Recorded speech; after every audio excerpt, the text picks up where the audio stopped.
What's up? This your boy Marcus Mack with another beautiful day in the Bay.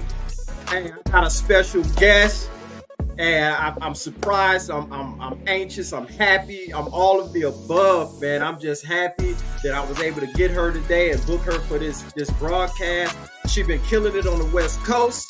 She been killing it in Northern California. Ladies and gentlemen, I want y'all to put y'all hands together for Miss Tammy Tea Love. What's going on? What's up, everybody? What's up, everybody? We live, baby. We live. What's up? Man, How you feeling? I'm good. Thank you for having me. It's I'm happy to be here with you too, bro. You know what I'm saying? It's exciting to talk to you face to face. We always pass each other coming and going. So now we get to sit down and have a convo. Yeah, that's the thing about it. See, because I never met you in person. I never actually talked to you, but I've seen you on social media and I've heard your name in the community, in the comedy community. You know what I'm saying? And I never got a chance to actually chop it up with you or get on the stage and grace the stage with you. So I am blessed. I'm happy. And I feel, hey, thank you for coming in and sitting down with me today. Man, I appreciate it. Thank you for the love. I mean, it's been a short time in this game and I've been getting a lot of love from a lot of veterans. So to hear you say you heard my name in the community, that means a lot. That's big. Oh, yeah. Hopefully it was good things. Oh, yeah, of course. Of course. There's always good things. So let's go and get this thing started. The first thing I want to ask is, where are you from? What is your origin? Where are you from? Because I can tell the accent. You're not from the Bay.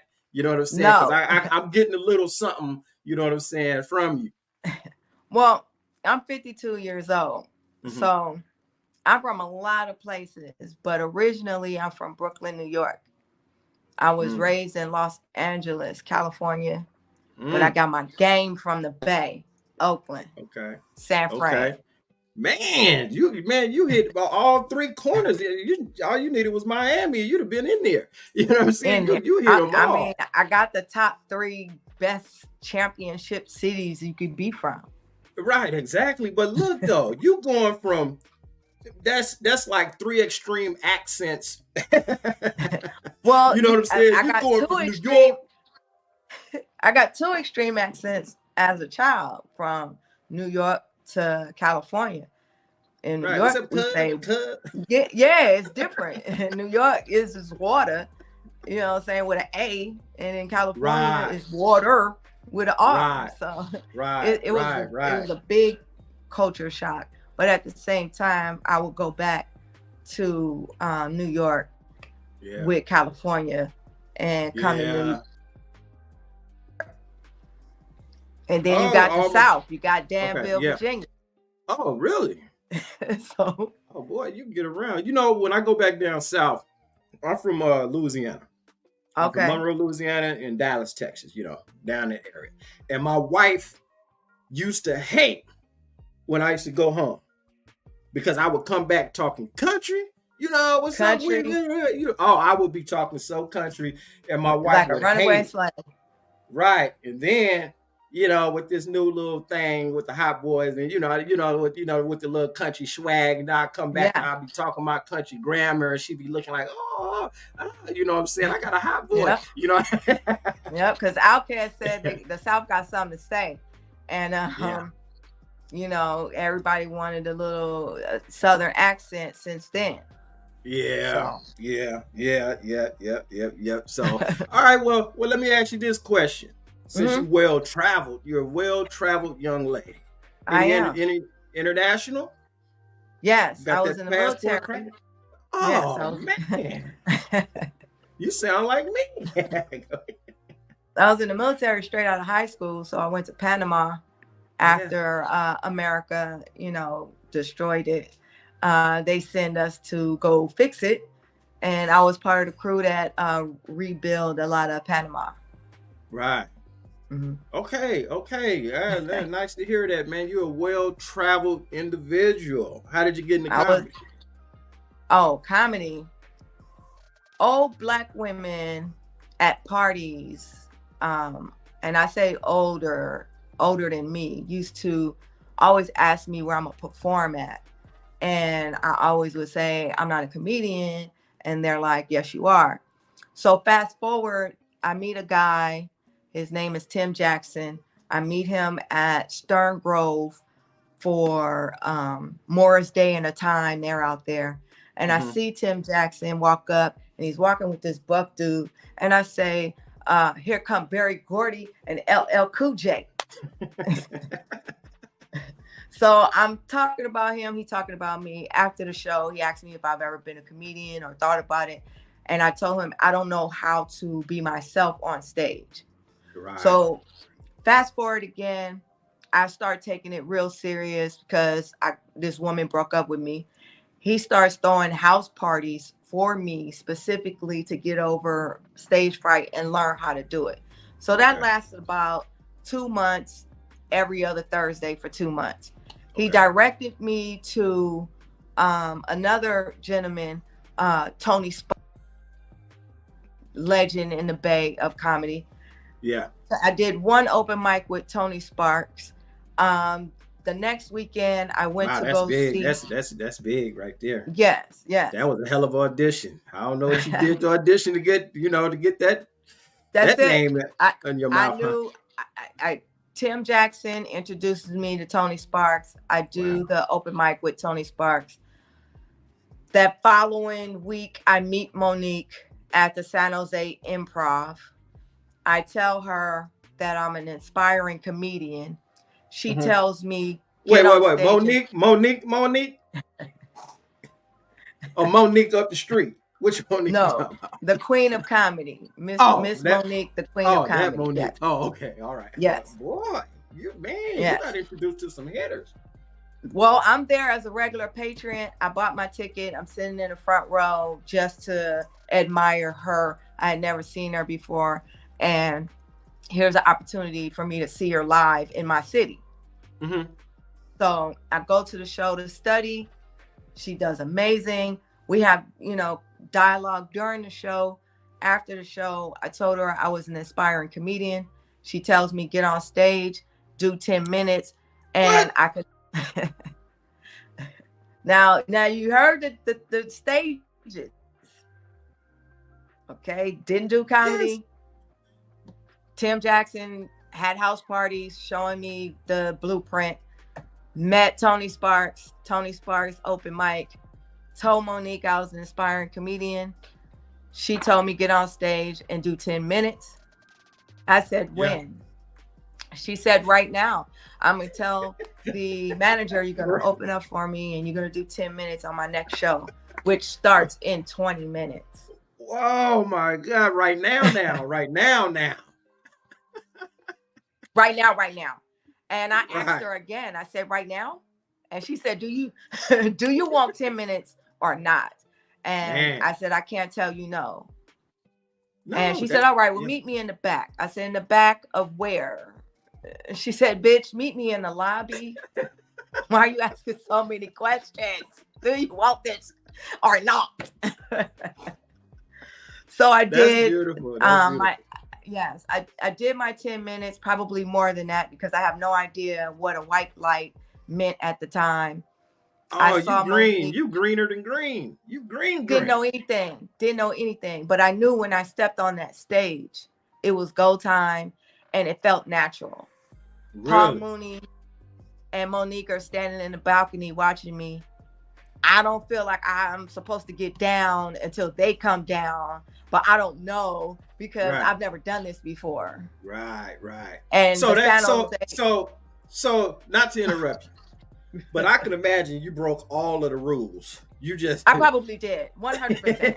Okay, 100%, because I looked over her in my left peripheral view and I saw a red light flashing, and I was like, okay, they told me look for a light. I don't know if that's the light I'm supposed to look for, because I see Paul Mooney and Monique standing up there. So am I supposed to get down now? So I went into my last little thing.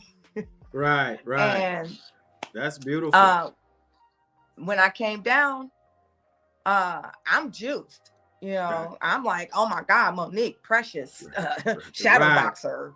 Yeah, I'm, naming the Parkers. I'm naming all this stuff off that I admire. I've been watching her all my life. And she didn't talk to me. She was like, I'm gonna save it for the stage. She just let me fan out. She went on that stage.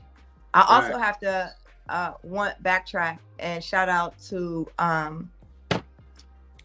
I'll come back to it. But she gets on the stage and she tells the whole audience in San Jose, out of 30 years doing comedy, I never heard a lesbian comedian get on stage and say the things that she says. I'm taking her on tour. You must have killed it. And that is how I started comedy. Wow. You want to know how I started? I needed a beer and some hot wings. Listen, it's kind of hard for me to tell that story sometimes because I know people get angry. I also have 2 other comedian friends that I have to give props to, Cinderella, and Greg Jones. Jessica is her real name. They both, like in 2006, 2007, they gave me 5 minutes at this club that was closing. So they didn't give me any tools. They said pick 3 subjects and go on stage. So I did that, but I don't really count it because I didn't know what I was doing. Right. But when I got to Monique, I think the people that set me up for that they gave me the tools that I needed. Right. And then once it was presented, it was like, okay, what you gonna do? Right. Now, Tim Jackson and Tony Sparks was only within a 6-month span. Mm-hmm. Right. So basically within 6 months, I was on tour with an Academy Award winning actress. Yeah, that's beautiful, man. That's beautiful. Hey, check this out. I got a little surprise for you. I went from doing no. What's up? No, I said I got a surprise for you. Yeah, we got a little bit of something. Daddy limit. Yeah. Okay. I am tired of raising straight people kids. Oh. Yes. I am tired of raising straight people kids. Straight people always yelling, oh my God, gay people gonna mess up the world. I got a question for you heterosexuals. How has the world been in your hands? How has it been? Russia and Ukraine. Straight people shit. January 6, 2021. Straight people shit. Okay. Not one gay flag at the Capitol. Right. Oh, I jumped out too early. One gay flag at the Capitol. Okay. Yeah, that was beautiful right there. Not one. So, not one drag queen at the Capitol. No. Who influenced you the most? I'm older, so my comedy is Red Fox, Martin Lawrence, Phyllis Diller, Monique. There's Benny Hill. Yeah. Mine was George Carlin, and of course Richard Pryor, Paul Mooney. Yeah, who I was honored to sit and eat French fries with. Yeah, I produced a show for Paul Mooney before. Yeah.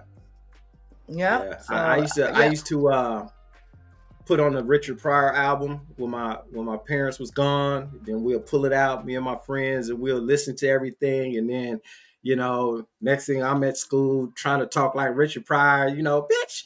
I'm getting in trouble and all this type of stuff, listening to this Richard Pryor. And then as I got older in the comedy game, when I sat down, I said, Richard Pryor has covered every topic that there is to cover. Because he talked about real life. He was a genius. And so when I was going through my comedy phase, that's what they used to tell me. They used to say, Mac, you don't have to write jokes if you tell the truth. If it's you don't have to remember nothing. If you just tell what happened. Just tell the stories. Like Earthquake say, these ain't jokes. I'm telling y'all the truth. I'm telling y'all what happened. That was one of the lessons that I was blessed to get from Monique and Tone X. Those are two people I was with when I was with her. It was either me and her only, or it was me, her, and Tone X. Okay. So you gotta understand, never doing comedy and doing 5 minutes at the Milk Bar and then going to do 25 minutes in Vegas. That was a big responsibility. So it was I learned a lot from that experience. Oh, okay. So and that was definitely one of them that I learned. Okay. All right, that sounds good. So who motivates you? What? No, I'm gonna tell you I'm actually like this. What motivates you to get up out the bed every day? I'm 52 and I'm still alive. Yes. Yes. People waking up dead every day. So, you know, as long as I got my PlayStation, I'm good. I like that picture behind you. Tell us about that picture behind you. A friend of mine. That's a beautiful picture. Tell us about that picture. I like that. Nipsey Hussle. Mm-hmm. Right when he passed, well, when he got assassinated, I really wanted a picture of some. I want Assata Shakur, Angela Davis, Malcolm X, and I wanted Nipsey. Right. So a friend of mine painted it for me. I can't remember her name to pronounce it correctly, so I don't want to mispronounce it. But she is on Instagram, and she hand paints these pictures all the time. I want to say her name is Clarice. After this video, you'll get contacted by somebody. Yes, I'm sure her name is Clarice on that is a beautiful picture. Instagram. But yes, she hand painted it, and she's amazing. So try to look for her on Instagram, Clarice.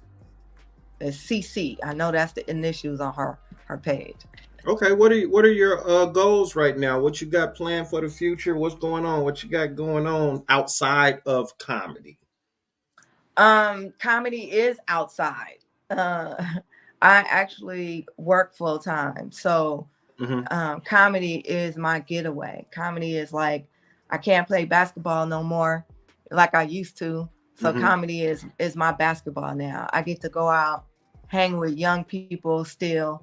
Not that I want to hang with young people, but I still, you know what I'm saying, be in that element of fun and telling jokes, making people laugh that had a miserable day.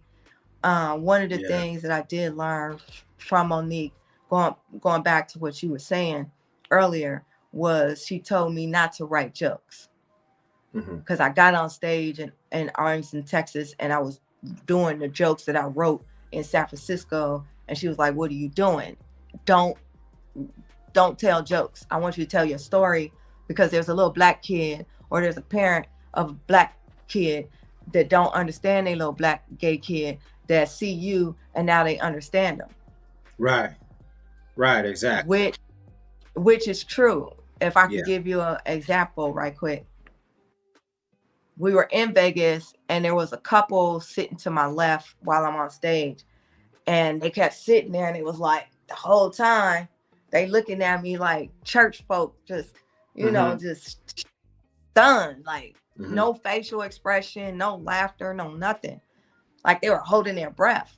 And so after the show, the father comes up to me. He has a cell phone, and he says, "Can you talk to my daughter?" I was like, "Sure." He's almost crying. He's like, "Man, you were amazing. I just want you to talk to my daughter, please." He pulls up the phone, and he FaceTimes his daughter. She looks just like me with a do-rag on. And I said, "That's why you don't even understand, girl. Your parents never seen a dyke. You the only dyke your parents ever seen. They don't understand you, but they seen me tonight and the things that I said on this stage, and now they have a better understanding who you are." So when your parents get home, they gonna love you different. Yes. Hey, man, that's back when I said what motivates you.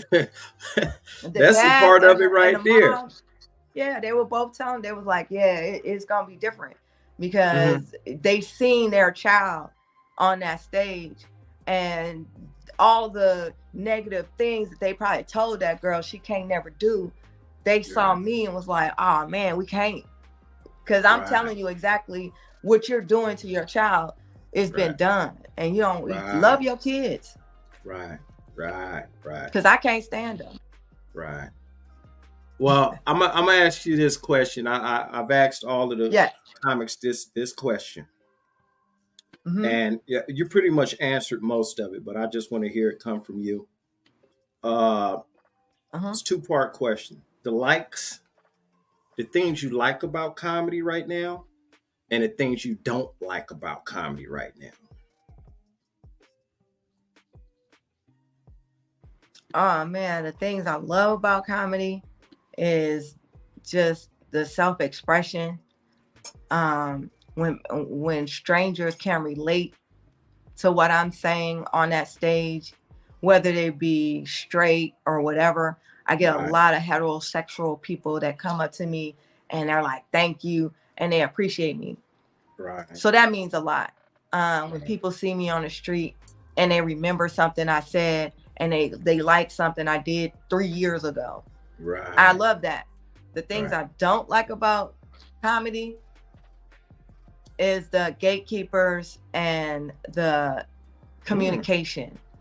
There's a big communication breakdown in comedy with information, with the tools you need to be a successful comedian. Each one teach one. Right. I come from a school of each one teach one. So if I got some information, I'm not gonna hold it. I'm gonna give it to you. Okay, yeah, that's beautiful right there. That is beautiful because out of everybody I've interviewed, they said the same thing. You said the part about liking comedy. Everybody said they love to see people to bring smile, and you don't know what a person has gone through. And then just for that couple of minutes that you are in their lives, you could change their life completely. Change their whole night. Change everything, So before we close out, go ahead. I didn't mean to say that. Go ahead. I've had couples like be in the parking lot, like, man, before we came to the show, boy, it was about to be over. What? you like they in the parking lot, like, man, you done mended breakups. We are so glad we came because we was about to be done, and they just now they like, man, we about to go home, we about to have fun, and I'm like, that's good, because if you break up, where y'all going? Right. What you gonna do? Get on a date nap? This ain't 1985, bro. Right. You better keep what you got. Right, you got to start all over again. You got to, you know what I'm saying? What's your name? What's your sign? What's your favorite color? Nigga, ain't nobody got time. I've been married 33 years. I told I've been with my wife for 31 years. We've been married 28. I said, I ain't going nowhere. I ain't got time to be teaching nobody how to season a chicken and all that. I like my clothes folded a certain way and all. I ain't got time to go through all that all over again.